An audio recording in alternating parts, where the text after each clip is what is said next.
first one is Phoebe Fico, and she's a recent graduate of Boston College. She writes about race, disability, and sexuality in her poetry. So why don't we give her a big, big hand? I'm going to read some poetry for you guys. The first one is about a disability rights activist named Ed Roberts, who was you can't hear me? Can you hear me? Yeah. He was a very prominent disability rights advocate in the 60s, and he's sort of the reason why every building that we go into now has to be handicap accessible, so I highly recommend that you look him up. And this one's called For Ed Roberts, who is the reason I know how to read. For Ed Roberts, who is the reason I know how to read, whose body was guzzled every night like garbage by a great iron monster after he contracted polio at 14. For Ed Roberts, who is the reason I know how to read, who knowing that it couldn't help him must have cried for days and days when they discovered the vaccine. For Ed Roberts, who is the reason I know how to read, who tried to slip from the grasp of the thing that consumed him by not consuming anything. I am glad he did not succeed. For Ed Roberts' mother, who is the reason I know how to read, who stormed into that high school, her poodle skirt swooshing at her heels when he didn't graduate because he couldn't complete PE. For Ed Roberts, who is the reason I know how to read, whose program to teach students to live independently was so successful they institutionalized it instead of him at UC Berkeley. For Ed Roberts, who is the reason I know how to read, who, realizing it wasn't very sexy to have his attendant help him into bed when having sex with his girlfriend, learned how to drive himself in 2 days out of some carnal human need. For Ed Roberts, who is the reason I know how to read, who won the MacArthur Genius Award even though he could barely breathe. For Ed Roberts, who is the reason I know how to read, who when asked by 60 Minutes whether or not he was just a special kind of disabled person, the kind that deserved rights, remained silent for what seemed like an eternity. For Ed Roberts, who is the reason I know how to read, and who had accessible street corners, buses, and ramps at every building, all by the time he was 40. For Ed Roberts, who is the reason I know how to read, whose heart stopped due to a blood clot when he was picking out his clothes, and it was as though God or the universe or whatever you believe in said, "It is okay now, you are allowed to leave." For Ed Roberts, who is the reason I know how to read, oh brother, oh lonely old courage teacher, what America would I have had were it not for you. May you rest in peace.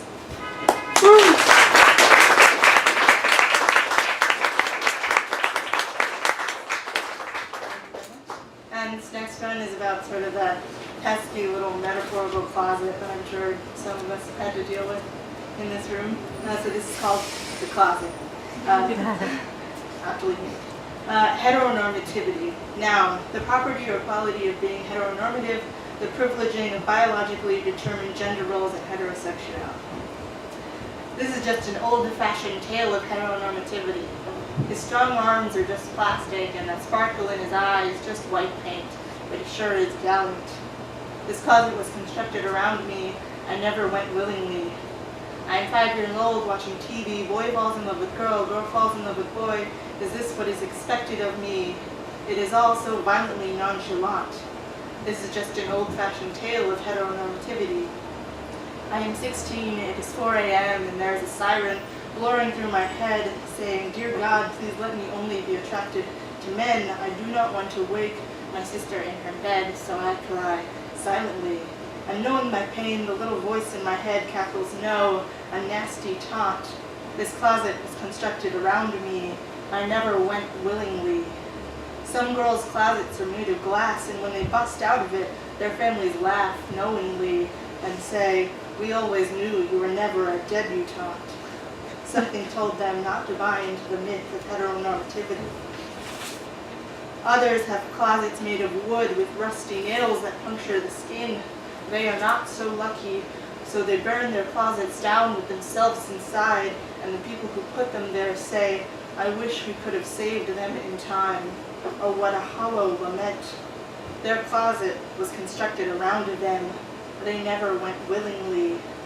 My closet was made of steel to match my world of gray because I thought that's where I'd stay and what I should want. The door was bolted shut, and to get out I used my being as a battering ram and nearly broke every bone in my body. This is just an old-fashioned tale of heteronormativity. This closet was constructed around me. I never went willingly.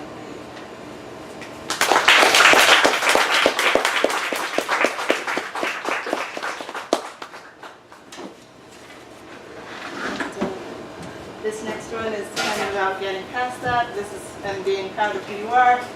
This is called Pride.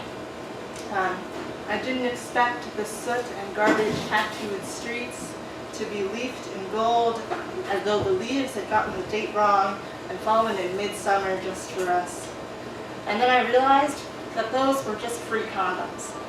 For the towering male Adonises showing off their chiseled, hairless chests, statues come to life.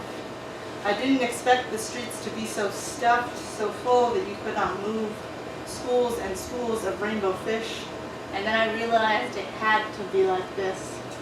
From above, we were not fishes, but plaques sticking to the walls of the arteries of the hearts of every conservative, surely causing them a heart attack.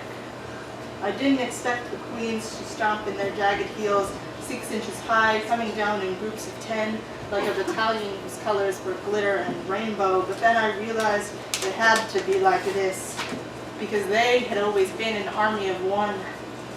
I didn't expect the dykes to strut, but I suppose you have to find strength somewhere in a world that tells you you must be weak. It's a good old-fashioned gender fuck. I didn't expect it to rain in June. It was stealing April's thunder, spitting from the skies to create rainbows in the shadows of concrete. But then I realized that it was just the mist coming from my eyes. It was June 28th. Mm-hmm.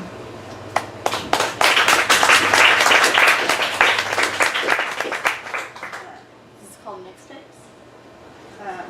I'm making mixtapes and title them Songs I Think You'll Like. But instead I should have written in shaky handwriting and blotted ink songs that make me think of you. I could make you one every week, if only to fantasize about you listening to them in your room. I could make you one every hour, just to have something to do when I think of you, because I always think of you. And in return, you write me back sometimes.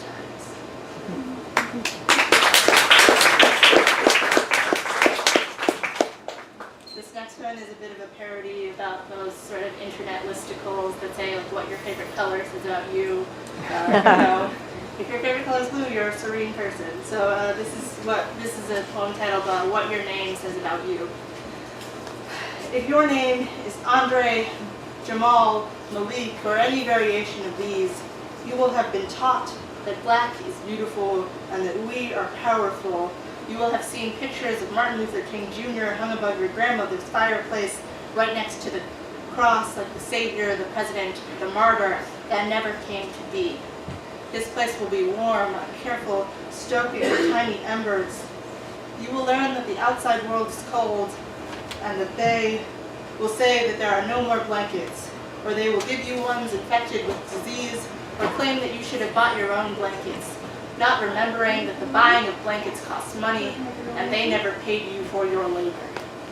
You will learn that the people charged with taking care of you will charge you with anything they can, and a melanin-challenged man will have an easier time getting a job, even though you went to Stanford and graduated with a 3.9. This will anger you. You will read the words of Bayard Rustin and James Baldwin, and you will learn that this anger has existed for centuries.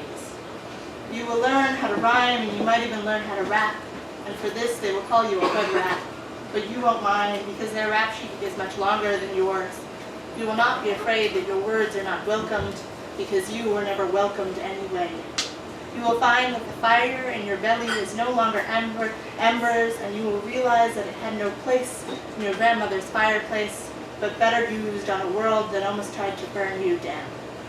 If your name is Conrad, Baron, or George, or any variation of these, you will have been named after a king, and that is the way you act. And the world has told you that it is okay to act this way, because yours is the salary that everyone else's gets compared to. You are the one that they reference on the Declaration of Independence. You are the one that has created equal. Your father is a stockbroker, capitalism's dark mistress, seducing oceans away, tiny hands making t-shirts and sneakers, tiny brows breaking into giant sweats, or maybe he's a real estate mogul, whose neighborhoods are built on the foundation of anything but the price of the house. He will give you a quote-unquote small loan of $1 million to start your own business, but this will have been built on the foundation of his name, yet you will claim that you climb the ladder like everyone else, and we will see the hypocrisy that you don't see, and we will know that your ladder is built on sturdy ground. If your name is Megan, Ashley, Amanda, or any variation of these, you will have learned about feminism in your second semester of sophomore year of college. Your eyes glazing over as though gazing at stars, pictures of Elizabeth Cady Stanton and Mary Wollstonecraft adorned your walls, relics to be idolized, talismans to be lionized, but you will forget that they made Ida B. Wells stand at the back of the line. And when your professor speaks of the evils of racism, your eyes will glaze over as though gazing at paint, and your brown-skinned sister will ask you to stop standing on her neck, and you will simply cry, "I am standing up for myself." If your name is Yvonne, Yolanda, Chardonnay, or any variation of these, no, you say, you cannot touch my hero. And maybe there's a bit too much index finger in that denial. Maybe your tongue clicked too hard on the roof of your mouth. Maybe you smacked your lips closed too quick at the end of the syllable, like the shutting of doors in your face. That caused a light breeze that blew back that hair of yours, but it is not hair. It's a crown. You and I both know that. And maybe they didn't expect someone like you to wear a crown, and now they want to touch it, try and take it from you, want to open that door again, because they heard that the petting zoo is open from 5 to 7. Not today. Don't be afraid of the smack of the lips or the click of your tongue, because they only wanted to give you a light breeze. So you go ahead, you give them a hurricane.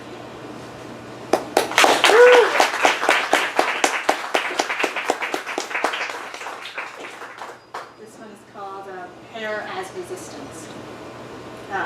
In response to an interviewer's question, why do you wear your hair in an afro? This brother here, that brother there, myself, we were born with our hair like this, and we wear it like this because it's natural. The reason for it, you might say, is a new awareness among black people that our own natural appearance, physical appearance, is beautiful and it's pleasing to them. For so many, many years, we were told that only white people were beautiful. Only straight hair, light eyes, light skin was beautiful. And so black women would try everything they could to straighten their hair, lighten their skin to look like white women. But this has changed because black people are aware. White people are aware of it too, because white people want natural wigs. So they want wigs that look like afros. Dig it? Isn't it beautiful? The interviewer nods. Kathleen Cleaver, former member of the Black Panther Party. My hair is layers and layers of corkscrew curls acting as a shield of impenetrable darkness. My hair is resistance. My hair is a Harte Bartum exhibited and called a freak for her big ass and wide hips.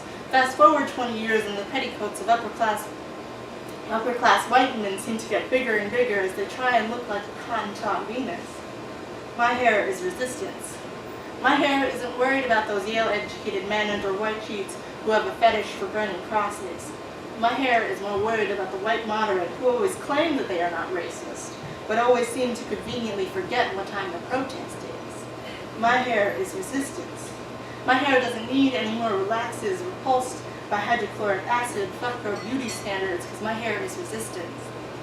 My hair resists the white women who try and copy this. They sit in the chair with rods in their hair, trying to perfect their black scent and fluency in ebonics. My hair is resistance. You can't steal this. I know you've stolen a lot of things, but you can't have this, because my hair has always been a political statement. Did I mention that my hair was resistance? It gets followed around in department stores by shifting eyes and heavy-footed security guards just a few steps behind their very definition of suspicious. So in case you forgot, my hair is resistance. My hair is breakfast programs and getting you to school on time, vomiting up their ready-made stereotypes. My hair is resistance. My hair gets denied apartments. My hair is a clenched fist. My hair is a direct line descendant from one Miss Angela Yvonne Davis. My hair is resistance. My hair is black power. And if that makes you uncomfortable, I don't really give a shit.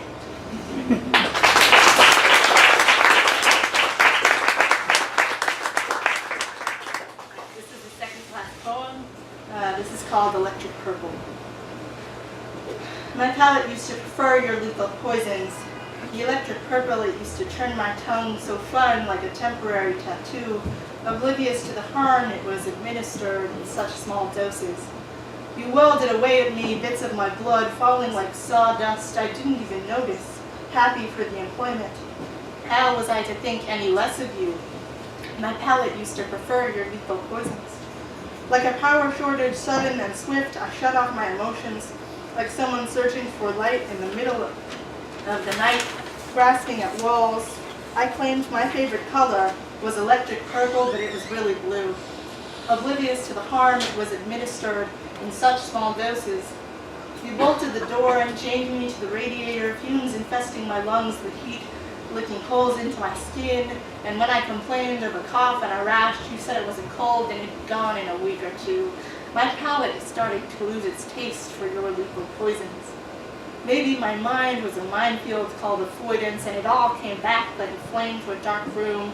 So when you came like clockwork to administer medicine, I held it in my tongue until you left, retching up your doses. I'll never forget the way you clamped your eyes shut, hoping to remain blind to this treason. My tongue is no longer electric purple, but a heavy rouge cured of your ruse. My palate is more refined now. It no longer has a taste for your lethal poisons. Maybe it's time for someone to administer your doses.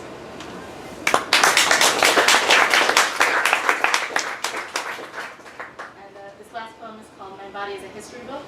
And it's sort of about how I feel like we can all hold sort of trauma and joy within ourselves, within our bones, within our genes from our ancestors. So this is what this one's about. My body is a history book that was never taught in school. There are no chapters on the reasons why my legs get so tired, but maybe it is because my great-grandmother had to walk an hour every day to plant crops on a house that housed the souls of slaves. So now my legs burn down to every fiber, every sinew, every molecule. My body is a history book that was never taught in school. There are no blurbs explaining why my favorite color used to be pink, but maybe it is because it was the color that stained their inverse triangle on their striped pajamas. A mark of disdain they were forced to wear even after the war was won. Our fibers of fabric, really just molecules. My body is a history book that was never taught in school. There are no pages on why I never want to leave the house, but maybe it is because up until 1974, I could have got fined for going outside. This body too ugly and unrefined for your fine eyes, but the meat, the skin, the bones were just molecules. My body is a history book that was never taught in school. There are no sections on why I never get asked out, but maybe it is because you would have put me in an incinerator, the flecks of flesh flurrying down, covering the ground in a thick white paste, and to you it was just snow, but those were my molecules. My body is a history book that was never taught in school, and it comes with a drop-down poster or glorified centerfolds of me in full crippled drag, and as you look at it, you think what a drag it must be to be like that, so you decide to exercise your discomfort getting off on my molecules. My body is a history book that was never taught in school. Be pretty, be skinny, don't eat the last brownie, reads the heading of chapter 7. If that is true, why does my belly expand like the universe expands? You should be honored by its celestial presence. Stardust, disguised as molecules. Now my body is a self-made, self-published, self-distributed pamphlet on self-love. If you find that it glitters, shimmers, wants to be noticed, if you find yourself exhaling the phrase, "Oh God, it is made of stars," as though you had breathed it from its very pages, a certain sort of photosynthesis, do not be alarmed. Those are just my molecules.